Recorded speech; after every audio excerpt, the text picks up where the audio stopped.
Hi, everybody. Today I am going to share a little bit of research that I've been working on. It's remote access tools. Been doing this on and off for about the last 2 years, but found it to be a pretty good stopping point to write up a bit of information that might help you use the behavioral types of techniques that I'm going to talk about in your day-to-day hunting type of scenarios. So first thing we'll talk about is why care about rats? Well, they happen to be all over the place these days. A number of major breaches have occurred that have leveraged remote access tools. The APTs use them all the way down to people who simply download scripts and go to town on whatever they can. So it's a pretty versatile tool.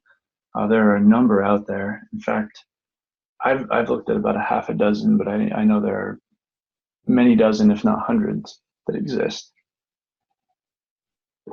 And so being able to look at each one of those and understand it in depth just isn't possible. So you need to find a different way.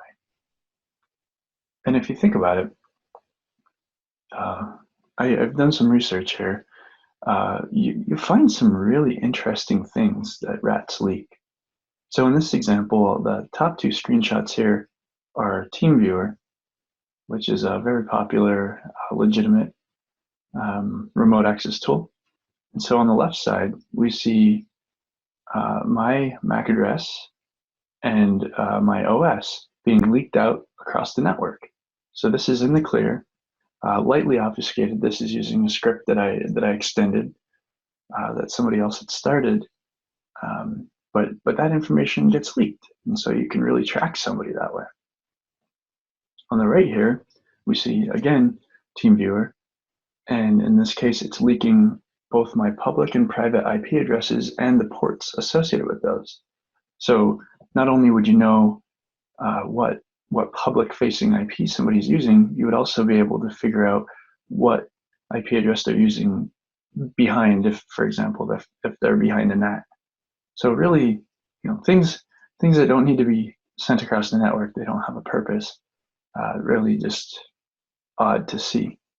And this bottom example here is, this was TLS traffic, and I would be doing air quotes here because clearly you can see in the payload here that it's more or less an HTTP request in the clear. It's just tunneled inside of a TLS payload. So some really weird things happen. And that's not TeamViewer, that's a different one. So as I alluded to earlier, there are a lot of remote access tools.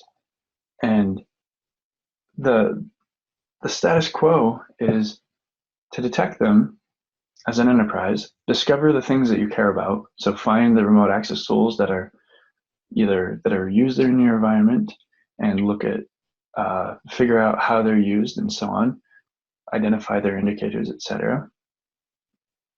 Take action. So capture all that information in whatever security tool or tools you use. And then it's more or less a hope game. Hope that they don't do any changes to the infrastructure that would change your indicators. Hope that there aren't any new rats that become important, etc. Not so great, right? Does it remind you of anything? So it reminds me of whack-a-mole, and it's pretty problematic, again, as there are dozens, if not hundreds, of different remote access tools that are important. So I have a better way forward. So instead of thinking about what remote access tools you want to care about, think about the things that you care about remote access tools doing. So if you think about what you wouldn't want an adversary to do on your network, you certainly wouldn't want them to take remote control of a system, right? They essentially have keys to the kingdom, can do whatever, can pivot from there, etc. That's very much the worst case scenario. But not far below that is the ability to upload or download files.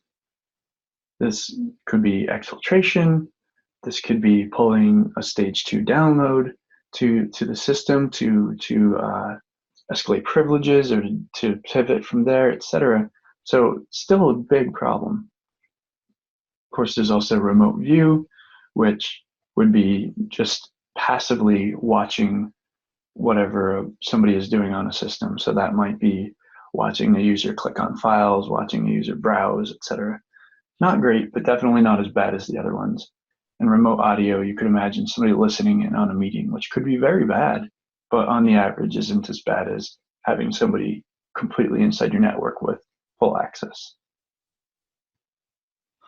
So I also want to point out that there is threat research that exists. Unfortunately, there's not as much as I'd like. And so I've been helping to contribute to this, to improving this.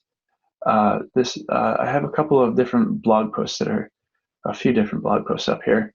The first one, it was written by a guy named Braden Thomas almost 6 years ago at this point. And that was the first threat research that I had found, talking about in-depth details about different remote access tools. I found that while I was working on my TeamViewer research, which is what the second blog post there, the title is about. And then finally, I did another one on LogMe. And I have a handful of other ones too, but I've never completed them and fully published them. But if they'd be helpful to people, please don't hesitate to reach out and ask me to get those written up. And I know that there are more resources out there, but they may not be as fleshed out as these three examples, but definitely leverage things that exist. So going back to the behaviors that we were talking about, they're very important things that you need to look for that are associated with those behaviors.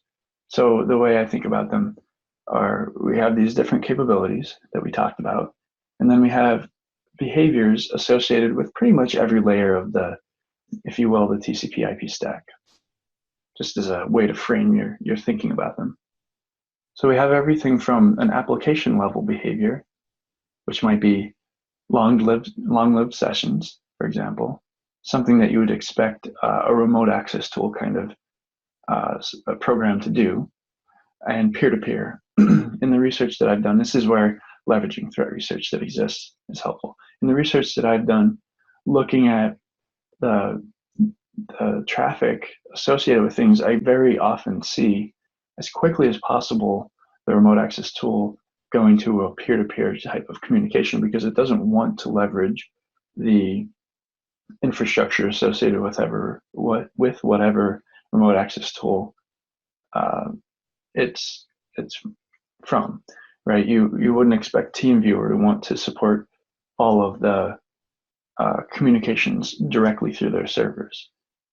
They want to get things off of their servers as quickly as they can so that they spend less money on infrastructure. And then connection behaviors. So a step down, you're thinking about individual connections within the traffic associated with some remote access tool. So you could have different size packets, right? You could have large or small. And it's, what's the most common thing, right? And of course you can have high or low or even packet ratios in terms of sent to receive. And so that can indicate other things. From a protocol level, if you're thinking about layer 4 in this case, we have TCP or UDP essentially. And kind of going back to what we saw with the examples where data was being leaked, you might have tunneled data going over one of these transport layer protocols, right? So we see that a fair bit as well. And then finally, if you think about a layer 3 kind of scenario, destination behaviors, right? So what distinguishes the behaviors that you're interested in from maybe corporate approved behaviors with the same remote access tools. You most likely wouldn't expect users to be communicating with virtual private servers or home IP addresses or Tor, for example. And so now we go back to the capabilities that we talked about in order of how severe it would be if an adversary were able to accomplish it.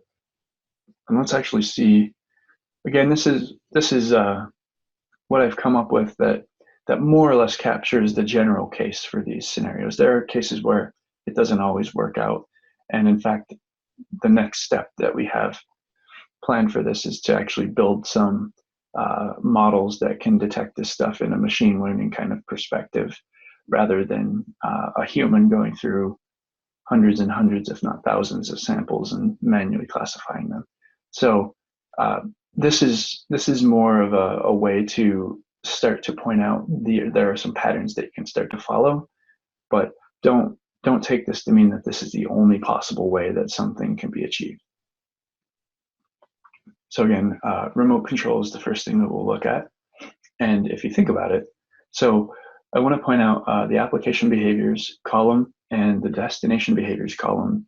They will both more or less match all of these things because they are what you would expect for an application, regardless of whatever the thing is. The connection and protocol behaviors are the ones that change the most. So in this case, remote control, it's a bit difficult. You might expect that the connection might be more of an interactive kind of thing. So you might expect an even ratio of packets sent to received. So I don't explicitly call that out here, but that would be one way that you would identify remote control kind of behavior, because the adversary is interacting with the device, and so data is flowing to the device to tell it to do something, and then of course video is coming back to show that something's happening. From the protocol behaviors, very often you see this going to UDP as soon as possible, mostly for the perspective of, when you're doing video related things, you want as low latency as possible, and so UDP provides that. It doesn't matter if every single byte is delivered in order or something like that. So you don't need to worry about the connection and how perfect it is. Now files, on the other hand, if you're doing an upload, you would expect that the average packet size will be larger, right? You're uploading data. And so you would also expect that you're sending more data than you're receiving. So that's kind of all makes sense. And because, again, these are files, you would expect that they do need to be perfect, if you will. And so you expect TCP to be the transport protocol. Same with download, just happens to be that the packet ratio sent to received is reversed. We have a low sent to received ratio. When we're talking about remote viewing, so just looking passively at somebody's screen, again, there's not really any particular connection behavior. You're not necessarily interacting with it, but it depends on how much change is happening, because these things are smart and they don't send back every bit. They want to compress as much as possible, and so you may not get as much data as you expect. From the protocol, though, again, because this is a video perspective, you want to be low latency and you don't care if it's perfect. So UDP is what we see. And same with audio as with video, except for in this case, the audio is very often just small blips of data of somebody talking or of a noise happening. And so you expect that the average packet size is actually small.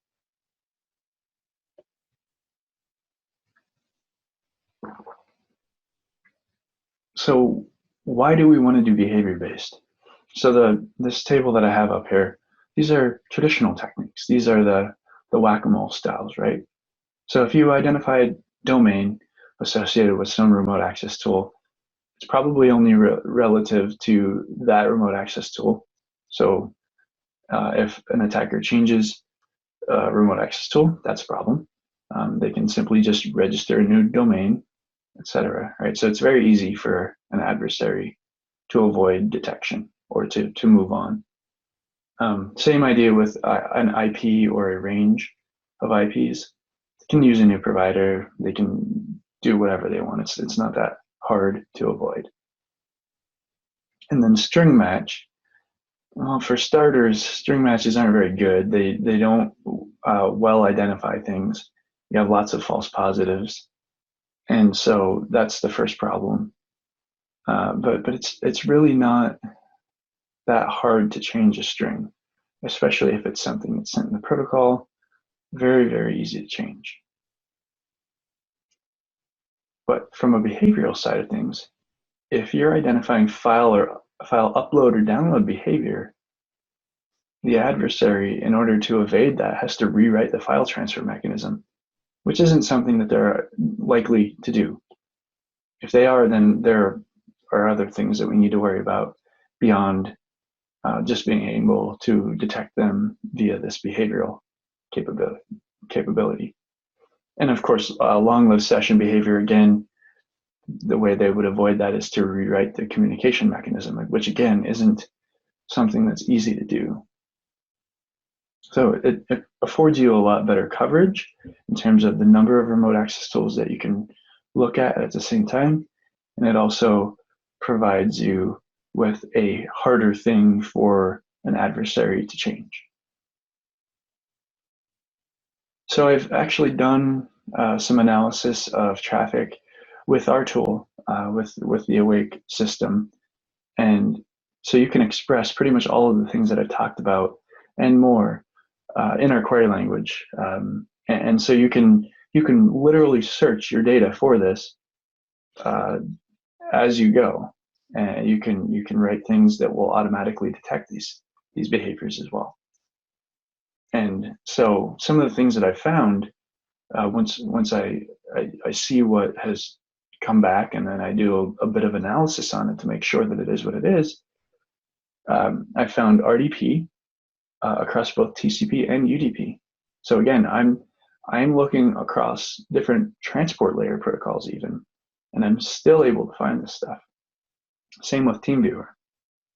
And I should also note that we aren't, in the case of TeamViewer, we do have a protocol parser that parses TeamViewer, but what I'm talking about here is just looking at TCP and UDP behaviors. I'm not actually leveraging an application level protocol parser like something that recognizes RDP. I don't need to. I can just do this from behaviors with our system.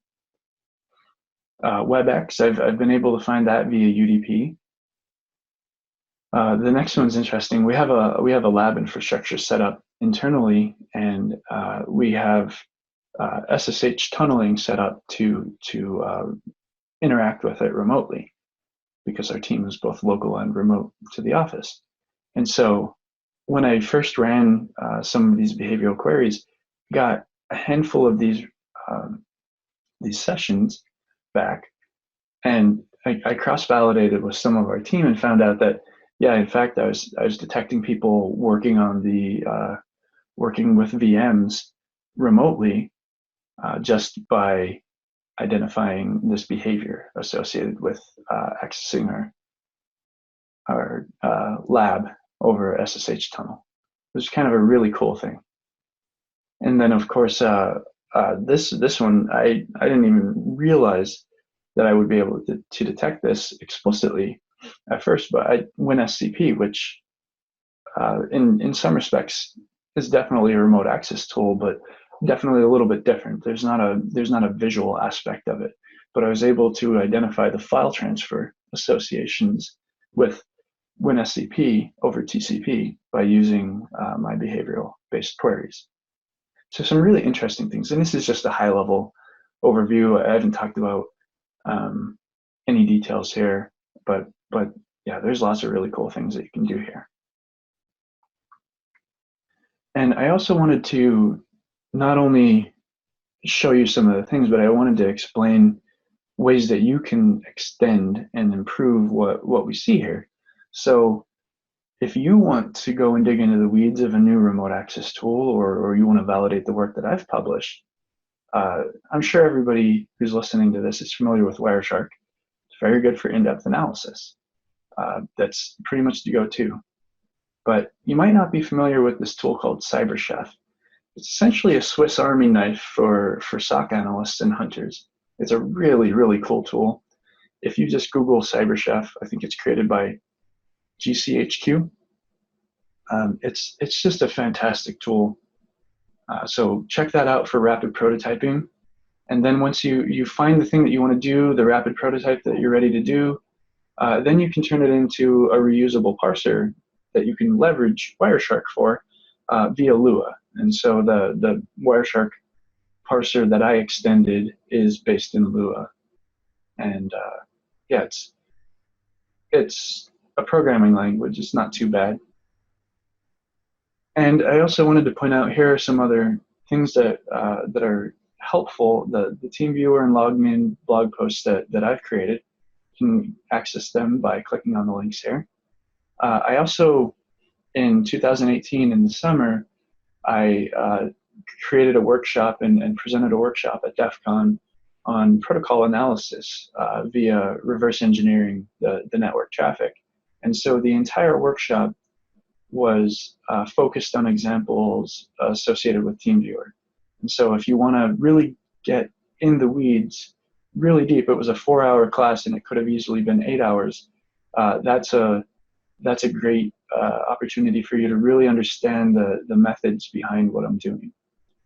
And of course, as I mentioned earlier, the TeamViewer blog series that I had found later in my research by Braden Thomas, who was formerly at Optiv, is another great resource.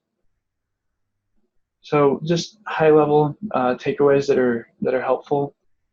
Today, we don't do a very good job with identifying remote access tools, definitely not in a generalizable way. But if you use behavior-based detection, it's a lot harder to evade that, and you can get a lot more bang for your buck, if you will. And whenever possible, leverage others' research. And if you do research, please do share as much as you possibly can, so that everybody in the community benefits. Right? We just want to do better as a community. So with that, I'll leave it open for questions. I know this isn't a live session, so if you do have questions from this, please do reach out to me. You can reach me LinkedIn, or the Awake blog, Twitter, my email, etc. Please, I look forward to talking to any of you.